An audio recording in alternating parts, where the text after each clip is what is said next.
नमस्कार, मैं भावना ठाकुर और आप देख रहे हैं कोहराम लाइव। पीएम नरेंद्र मोदी लगातार तीसरी बार सरकार बनाने की स्थिति में आ गए हैं। भाजपा नीत एनडीए को लोकसभा में बहुमत मिल गया है। भाजपा ने 240 लोकसभा सीटों पर जीत हासिल की है। भाजपा बहुमत के 272 तक के आंकड़े तक नहीं पहुंच पाई है।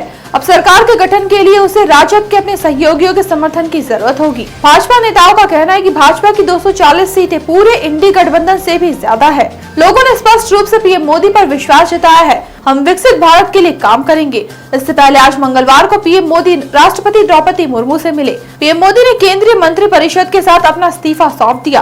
राष्ट्रपति ने इस्तीफा स्वीकार कर प्रधानमंत्री तथा केंद्रीय मंत्री परिषद से नई सरकार बनने तक पद पर रहने की अनुरोध किया। इससे पहले पीएम मोदी ने 17वीं लोकसभा भंग करने की सिफारिश कर दी थी।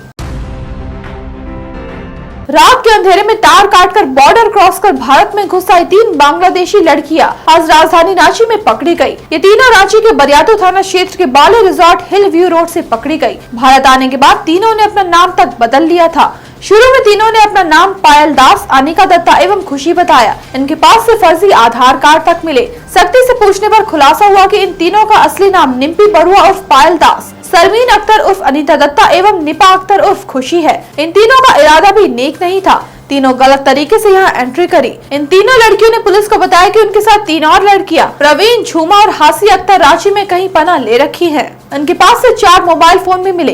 इस बात का खुलासा आज रांची के सदर डीएसपी संजीव कुमार बेसरा ने मीडिया के सामने किया। गिरफ्तार तीनों बांग्लादेशी लड़कियों से महिला थाने में पूछताछ की जा रही है।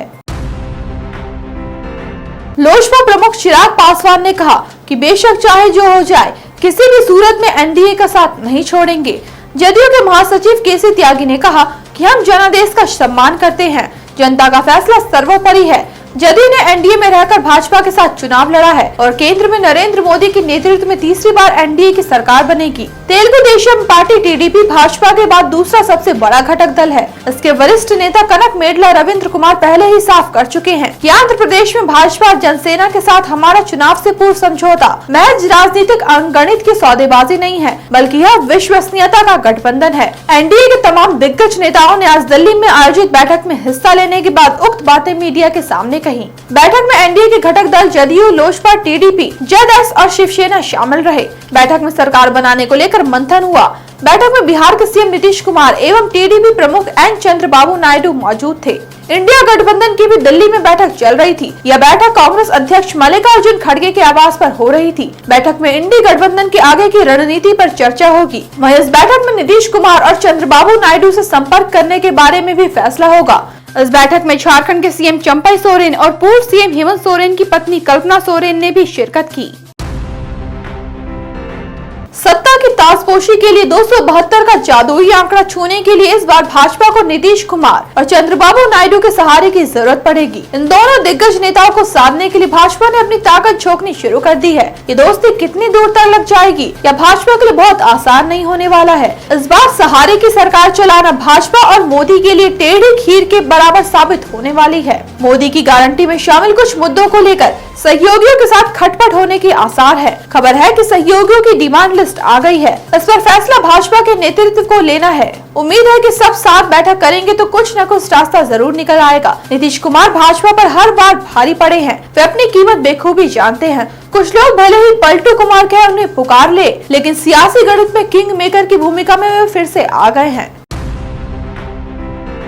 बिस्तर पर पड़ी बूढ़ी मां की सेवा में अनदेखी को लेकर पति पत्नी में तकरार हो गई। बात इतनी बिगड़ गई कि बीच बचाव करने आए बेटे के सीने में बाप ने चाकू भोंक दिया। लगभग 23 साल का यशवंत कुमार मौके पर ही मारा गया। वो एक सॉफ्टवेयर इंजीनियर था। कातिल पिता बसव राजू को पुलिस ने अरेस्ट कर लिया है। पुलिस ने मीडिया को बताया कि गिरफ्तार बसव राजू की मां बहुत बूढ़ी हो गई है।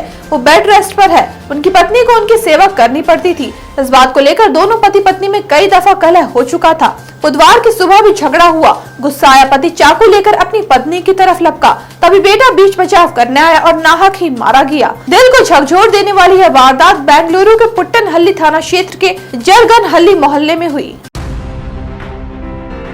झारखंड में इस बार 31 महिला प्रत्याशियों ने लोकसभा चुनाव में अपनी किस्मत आजमाई। चुनाव नतीजा आने के बाद केवल 2 ही महिला प्रत्याशी जीत हासिल कर पाए। कोडरमा से भाजपा प्रत्याशी अन्नपूर्णा देवी और झामुमो से जोवा मांझी जीत हासिल कर पाई। चुनाव आयोग के आंकड़ों के अनुसार झारखंड के सभी 14 सीट पर कुल 244 प्रत्याशी चुनावी मैदान में थे। वहीं लोहरदगा और चतरा को छोड़कर बाकी 12 लोकसभा सीटों पर कुल 31 महिला उम्मीदवार चुनाव लड़ी। इस बार लोकसभा चुनाव में 5 सीटों पर महिला प्रत्याशियों ने कड़ी टक्कर दी। रांची से यशस्विनी सहाय, दुमका से सीता सोरेन, धनबाद से अनुपमा सिंह, सिंहभूम से गीता कोड़ा और पलामू से ममता भुइया शामिल थी। चुनावी मैदान में उतरी 24 महिला प्रत्याशी की जमानत जब्त हो गयी। साल 2019 में 14 सीटों पर 25 महिला खड़ी हुई थी, जिनमें से 2 सीटों पर ही महिला जीत हासिल कर पाई थी। बाकी 23 सीट पर जमानत जब्त हो गई थी। इस बार सबसे ज्यादा 5 महिला उम्मीदवार सिंहभूम से खड़ी हुई। दूसरे नंबर पर रांची रही, जहां 4 महिला प्रत्याशी अपनी किस्मत आजमा रही थी। खूंटी में 3, हजारीबाग में 1, धनबाद में 3, गिरिडीह में 3, जमशेदपुर में 2, पलामू में 1, कोडरमा में 1, दुमका में 4, राजमहल में 3 एवं गोड्डा में 1 महिला प्रत्याशी खड़ी थी।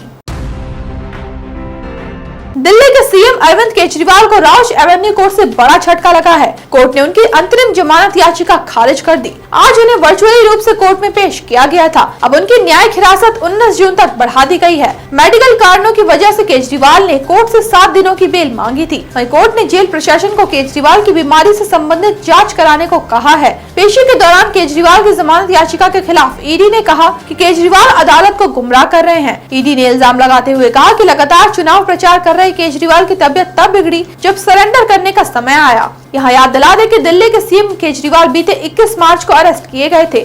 तब से वो दिल्ली की तिहाड़ जेल में बंद है। उन्हें शराब घोटाला मामले में ईडी ने अरेस्ट किया था।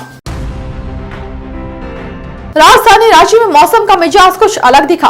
सुबह तेज धूप थी, लेकिन दोपहर बाद धूप छांव और बीच बीच में तेज हवा के झोंके चलने लगे। मौसम विभाग के पूर्वानुमान के मुताबिक रांची समेत कई जिलों में आज हीट वेव का अलर्ट था। वहीं देवघर, दुमका, धनबाद, पाकुड़, गोड्डा, जामताड़ा और साहिबगंज में 40 किलोमीटर की रफ्तार से हवाएं, ठनका और बारिश का अलर्ट था। वहीं मौसम विभाग के मुताबिक कल राज्य भर में 30 से 40 किलोमीटर प्रति घंटे की रफ्तार से हवाएं, बारिश और ठनका को लेकर येलो अलर्ट जारी किया गया है। वहीं 7 जून को पूर्वी पश्चिमी सिंहभूम, सरायकेला खरसावां, दुमका, पाकुड़, गोड्डा और साहिबगंज में यही हाल रहेगा। ऐसे ही दिन भर की बड़ी खबरों के लिए जुड़े रहिए कोहरामलाइव.com के साथ।